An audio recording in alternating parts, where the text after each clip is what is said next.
a general evaluator, my role is to both, as I said, to evaluate the entire meeting and how it's conducted today.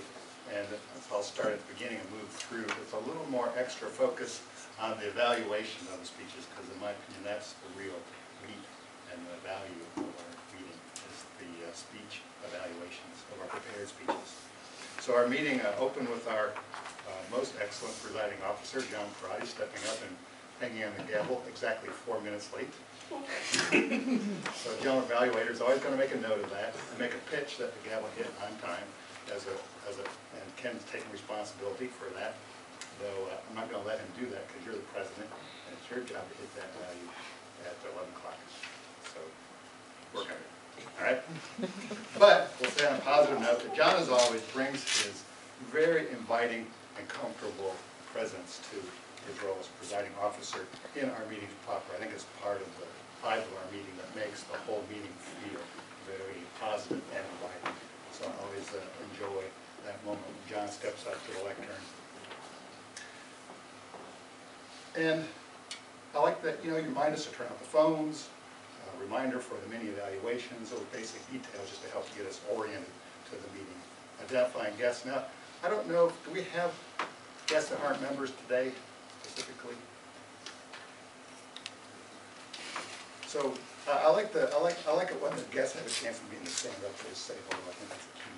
And maybe she wasn't quite here when that stuff, but that's just a reminder to do that. So I think that's a key moment in the meeting for the guests to stand up and say, here I am. The specific roles are great. It's an amazing thing, I think, a totally volunteer activity like a Toastmasters Club. It's all built upon the volunteering of discretionary time. So all these roles that make it work were people that stepped up to volunteer to do something to make this go. So we had specific roles.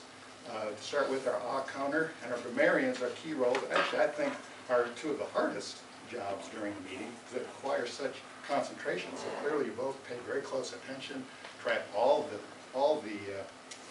speaking that was done all the way through the meeting. So good attention to detail, and especially Eric, I don't know if you've done this before, but there was a lot of information. You're really clearly paying attention and really identifying a lot of the usage of grammar, both what could be alerted to as a problem and what was good. So really good and thorough job for that role.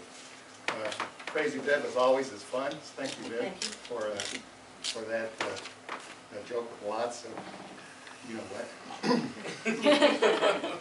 And our word master is a good word. It's good, I think, for the word master to give some thought, which I assume you did, to what's a word that kind of fits the theme of the day. So inertia is a really good word for our theme of the day about our comfort zones. And inertia is part of what helps, I think, to keep us in a comfort zone. So good choice of word.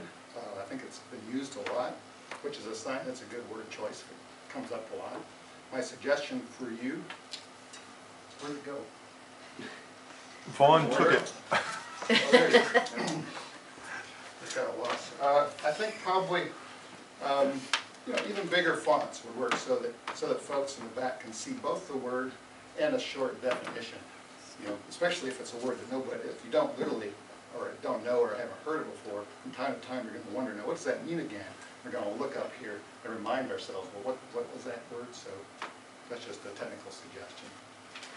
Good that you got both sides so that this is up here so the speakers can see it and use it. I'm going to save K for last.